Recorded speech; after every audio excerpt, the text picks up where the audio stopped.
Aujourd'hui, nous allons étudier comment varie le prix d'équilibre en fonction de la variation de l'offre et de celle de la demande. Pour cela, nous allons afficher les courbes d'offre et de demande. Toute cause qui entraîne une augmentation de la demande, c'est-à-dire de la quantité demandée pour tous les prix possibles, conduit à un déplacement de la courbe de demande vers la droite. Il en résulte une augmentation du prix d'équilibre. Pourquoi le prix d'équilibre, c'est-à-dire le prix de marché, augmente-t-il?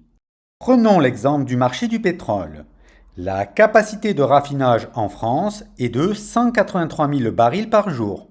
Supposons que c'est le début de l'été et qu'une majorité de Français souhaitent faire le plein de leur véhicule pour partir en vacances. Il en résulte une augmentation de la demande de carburant, c'est-à-dire de la quantité demandée pour tout prix possible. Néanmoins, l'offre ne change pas, elle reste à 183 000 barils par jour. Conclusion, le carburant devient relativement plus rare, ce qui entraîne une augmentation du prix d'équilibre. Toute cause qui entraîne une diminution de la demande, c'est-à-dire de la quantité demandée pour tous les prix possibles, conduit à un déplacement de la courbe de demande vers la gauche. Il en résulte une diminution du prix d'équilibre.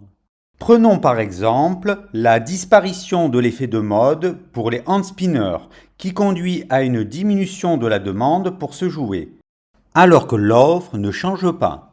Cela signifie que ce bien devient relativement moins rare, d'où une baisse du prix de marché. Toute cause qui entraîne une augmentation de l'offre, c'est-à-dire de la quantité offerte pour tous les prix possibles, conduit à un déplacement de la courbe d'offre vers la droite.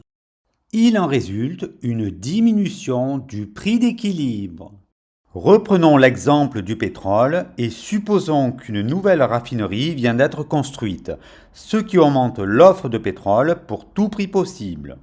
Néanmoins, la demande ne change pas, ce qui conduit à une baisse relative de la rareté du bien, d'où une baisse de prix. Toute cause qui entraîne une diminution de l'offre, c'est-à-dire de la quantité offerte pour tous les prix possibles, conduit à un déplacement de la courbe d'offre vers la gauche. Il en résulte une augmentation du prix d'équilibre. Supposons par exemple qu'une guerre se déclenche en Extrême-Orient, ce qui conduit à une baisse des livraisons de pétrole, donc à une baisse de l'offre. La demande restant constante, cela entraîne une augmentation relative de la rareté, donc à une augmentation du prix de marché.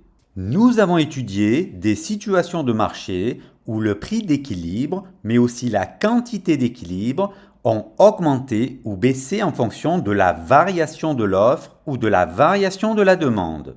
Maintenant, nous allons étudier des situations où l'offre et la demande varient simultanément. Supposons que l'offre et la demande augmentent simultanément, ce qui conduit les courbes d'offre et de demande à se déplacer vers la droite. Dans cette situation, la quantité d'équilibre augmente toujours. En revanche, la variation du prix d'équilibre dépend de la variation des courbes d'offre et de demande. En effet, lorsque l'offre augmente davantage que la demande, le prix d'équilibre diminue, car le bien devient relativement moins rare. En revanche, lorsque la demande augmente davantage que l'offre, le prix d'équilibre augmente, car le bien devient relativement plus rare. Finalement, l'ensemble des solutions sont résumées dans le tableau ci-joint. Le cas précédent se trouve au centre du tableau. En effet, lorsque la demande augmente et l'offre augmente, il est indiqué que la quantité de marché augmente et que le prix est ambigu, ce qui signifie que le prix d'équilibre peut augmenter ou diminuer en fonction de l'importance de l'augmentation de l'offre et de la demande. Nous pouvons observer dans le tableau que lorsque la demande et l'offre augmentent ou diminuent toutes les deux, c'est le prix qui est ambigu. En revanche, lorsque l'offre évolue en sens inverse de la demande, c'est la quantité qui est ambiguë.